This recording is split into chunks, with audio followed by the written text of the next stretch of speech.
उत्तर प्रदेश के धूल भरे मैदानों में एक लेजेंड का जन्म हुआ, फूलन देवी।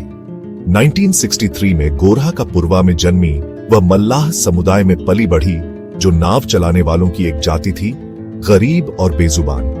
बचपन से ही कठिनाई उसकी अकेली साथी थी, लेकिन फूलन ने अपनी किस्मत को मानने से इनकार कर दिया। उसका कोमल नाम, जिसका मतलब फूल था, उसकी दुनिया की कठोरता को झुठलाता था। उसने जातिगत भेदभाव, लैंगिक हिंसा और एक ऐसी न्याय प्रणाली का सामना किया जो कमजोरों को फेल करती थी। कई लोग उसे बैंडिट क्वीन के नाम से जानते हैं, लेकिन उसकी कहानी एक हेडलाइन से कहीं ज्यादा है। फूलन को समझने के लिए हमें उस लड़की को देखना होगा जिसने जमीन के लिए लड़ाई लड़ी, उस युवा दुल्हन को जिसे क्रूरता का सामना करना पड़ा, और उस महिला को जिसने न्याय की मांग की। उसकी जर्नी चंबल के बीहड़ों से लेकर संसद तक हमें यह सवाल करने पर मजबूर करती है कि एक विद्रोही कौन बनाता है, व्यक्ति या वह समाज जो उन्हें कोई विकल्प नहीं छोड़ता। कुछ के लिए वह एक क्रिमिनल थी, दूसरों के लिए रेजिस्टेंस का एक सिंबल। फूलन देवी का जीवन एक अटूट स्पिरिट का टेस्टामेंट है। उसकी कहानी सेंसेशनलिज्म के बारे में नहीं है, बल्कि उस दुनिया के बारे में है जिसने उसे शेप दिया, और उस दुनिया को जिसे उसने बदल दिया। यह उसकी कहानी है। फूलन का बचपन गरीबी और इनजस्टिस से भरा हुआ था। उसके गांव में मल्लाहों जैसी निचली जातियों से चुप रहने की उम्मीद की जाती थी, लेकिन फूलन अलग थी, तेज तर्रार, बेबाक अन्याय को स्वीकार करने को तैयार नहीं। 11 साल की उम्र में उसने अपने चाचा को चोरी की जमीन को लेकर चुनौती दी, जिससे गांव हैरान रह गया। उसकी अवज्ञा को सजा मिली। उसकी शादी पुत्ती लाल से कर दी गई, जो उससे 2 गुना उम्र का आदमी था। यह शादी नहीं, बल्कि एक सजा थी। फूलन को एब्यूज और पितृसत्तात्मक हिंसा की दुनिया में धकेल दिया गया। समाज ने उसे फेल कर दिया। उसे प्रोटेक्ट करने के बजाय उसके दुख को मंजूरी दे दी, बागी करार दी गई। वह अपने परिवार और अपने पति के घर दोनों में एक आउटकास्ट बन गई। इन शुरुआती धोखों ने उसकी स्पिरिट को मजबूत किया, उसे गुस्से और संकल्प से भर दिया। दुनिया ने उसे कोई दया नहीं दिखाई, इसीलिए उसने इसकी मांग करना बंद कर दिया। विद्रोह के बीज बोए जा चुके थे। फूलन की गरिमा के लिए लड़ाई अभी शुरू हुई थी। वह टूटेगी नहीं, वह पलटवार करेगी। पुत्ती लाल के साथ जीवन एब्यूज और आइसोलेशन का एक बुरा सपना था। फूलन की मदद की गुहार को इग्नोर किया गया। उसे अपने ही दुख के लिए दोषी ठहराया गया। अपने परिवार और समुदाय द्वारा बहिष्कृत उसे पता चला कि वह वास्तव में अकेली थी। डाकू होने का झूठा आरोप लगाकर उसे पुलिस ने परेशान किया और उसके अपने ग्रामीणों ने धोखा दिया।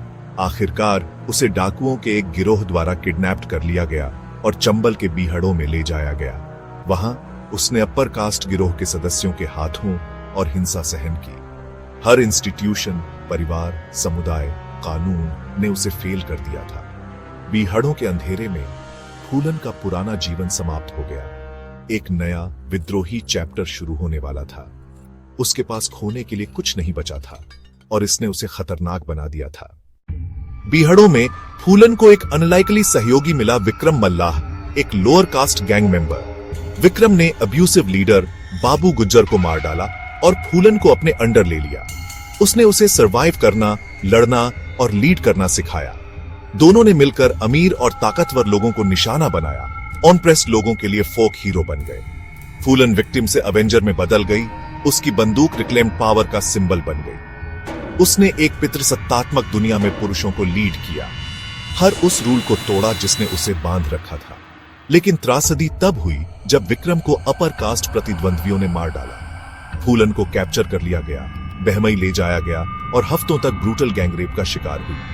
हिंसा का मतलब उसकी स्पिरिट को तोड़ना था, लेकिन इसने केवल उसके गुस्से को और बढ़ाया। उसका नाम लेजेंड बन गया। डर और सम्मान में फुसफुसाया जाता था। ऑनप्रेस्ड लोगों ने उसकी अवज्ञा में उम्मीद देखी। ताकतवर लोगों ने एक खतरा देखा। फूलन अब केवल एक सर्वाइवर नहीं थी, वह एक फोर्स ऑफ रेकनिंग थी। उसका बदला राष्ट्र को हिला देगा। बैंडिट क्वीन का जन्म हुआ। बहमई से बचकर फूलन बदले की भावना से भर गई थी। उसने अपना गिरोह बनाया और अपने टॉर्मेंटर्स को ढूंढ निकाला। 14 फरवरी 1981 को वह बहमई लौट आई। अपने मुख्य अब्यूजर्स को न ढूंढ पाने पर उसने अपने गिरोह को गोली चलाने का आदेश दिया। 22 ठाकुर पुरुष मारे गए। बहमई नरसंहार ने भारत को हिला दिया, पब्लिक ओपिनियन को बांट दिया। कुछ के लिए वह एक मॉन्स्टर थी, दूसरों के लिए विद्रोह का एक सिंबल। राज्य ने उसका शिकार किया, लेकिन बीहड़ों ने उसे प्रोटेक्ट किया। 2 साल बाद थककर फूलन ने अपनी सरेंडर पर बातचीत की। उसने नो डेथ पेनल्टी, अपने परिवार के लिए प्रोटेक्शन की मांग की और 1983 में पब्लिकली सरेंडर कर दिया। उसने दुर्गा की एक तस्वीर के सामने अपनी राइफल रख दी, एक योद्धा का जेस्चर। उसकी लड़ाई बीहड़ों से कोर्ट्स की ओर बढ़ रही थी। फूलन देवी की लेजेंड अब अनस्टॉपेबल थी। उसने राष्ट्र को अपनी ही इनजस्टिसेस का सामना करने पर मजबूर कर दिया था। उसकी लड़ाई अभी खत्म नहीं हुई थी। फूलन ने बिना ट्रायल के 11 साल जेल में बिताए। उसके केस ने भारत की न्याय प्रणाली की खामियों को उजागर किया। उसकी कहानी लेजेंड बन गई। किताबें, फिल्में और डिबेट उसके बाद आए। 1994 में सरकार ने आरोप वापस ले लिए और उसे रिहा कर दिया। बैंडिट क्वीन जेल से एक पॉलिटिकल फोर्स के रूप में उभरी। उसने संसद में एक सीट जीती, उन मार्जिनलाइज्ड लोगों का प्रतिनिधित्व किया जिनके लिए उसने एक बार लड़ाई लड़ी थी।